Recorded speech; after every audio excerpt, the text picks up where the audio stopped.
Today I'm gonna be reacting to the best Resident Evil 5 shotgun. I'm gonna leave my comment at the end of the video and I'll see you guys there. Hydra made its debut in the series with Resident Evil 5, only obtainable as an in-game weapon. It's unlocked after you complete the story mode and then fully upgrade the Ithaca Model 37, which then makes the Hydra available in the shop to purchase for 30,000 gold. The weapon is also usable in the Mercenaries game mode by Stars Wesker and Road Warrior Chris. It should be mentioned that Chris and Wesker are the only wielders of the Hydra that choose to hold this shotgun extended with one arm, which really emphasizes the power behind the beast. The amount of strength it would take to control that recoil is of superhuman levels.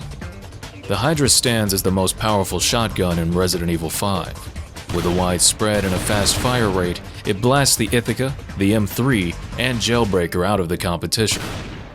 With that said, one of the downsides to the Hydra is that it reloads the slowest of the four shotguns, but since you can bypass the reload animation completely by quick reloading from the menu, that's nearly irrelevant.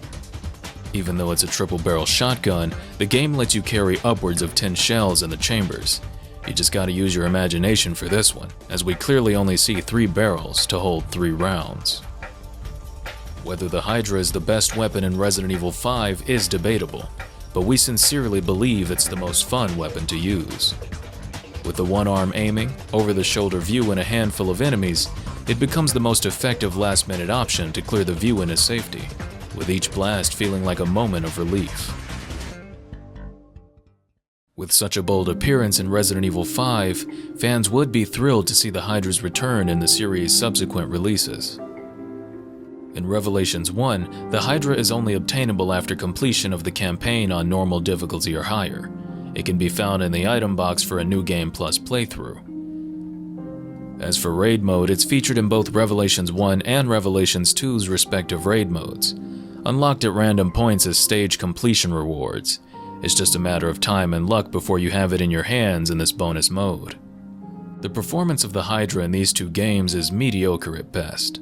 The characters in the respective games don't hold it in any special fashion, and it doesn't come close to its performance in Resident Evil 5, but it's still pretty fun to blast away your enemies with. Further in the timeline, with the events of Resident Evil 6, we get introduced to a new character in the series, the US Secret Service agent Helena Harper. Right after being introduced to her, you will find the Hydra in her inventory from the very start of the game, which seemingly already breaks the cardinal rule that has been set by previous titles, that the Hydra be an unlockable weapon. Throughout the franchise, the Hydra has kept the same appearance through and through, but in Resident Evil 6, the weapon gets its own specialty ammunition, chambering 10-gauge shells this time around. If you thought the weapon's performance was underwhelming in the Revelations games, 6 has only really pushed it down even further. They somehow made the Hydra the least effective shotgun and the easiest one to obtain, all while making its new 10-gauge ammunition relatively scarce throughout the game. What makes the ammo scarcity even worse is that the Hydra has an unlocked fire rate, meaning you can blast those 3 shots away as fast as you can pull the trigger.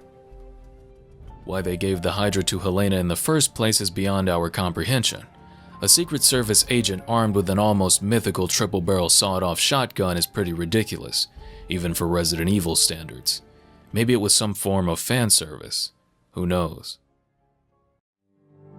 The impact the Hydra had in Resident Evil 5 did not solely come from the weapon's design, but how well it handled, its role as an in-game unlockable, and the mystique of the weapon's placement in-universe. They made the weapon feel like a gift from hell, the contraption of a mad gunsmith who brilliantly designed a slaughter machine, a weapon that took a godlike figure to handle. In Resident Evil 6, it's just treated like one of the other guns, but with mediocre performance.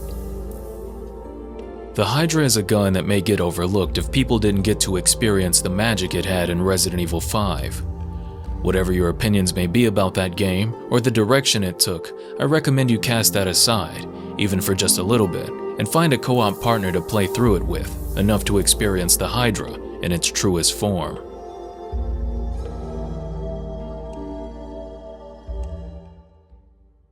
So, that's it for this triple-barreled shotgun, the Hydra, a legendary weapon named after the legendary serpent of Greek mythology. Overall, the Hydra is the best shotgun in the whole Resident Evil series franchise. I don't think there will ever be another shotgun like this. This is the best shotgun ever made. They kind of did butcher it down throughout the games, but Resident Evil 5, like that version of the Hydra was very, very, very great. They should bring it back in future games, but it's a shame what they did to the shotgun. That shotgun is legendary. I remember playing it myself, personally, like it was yesterday.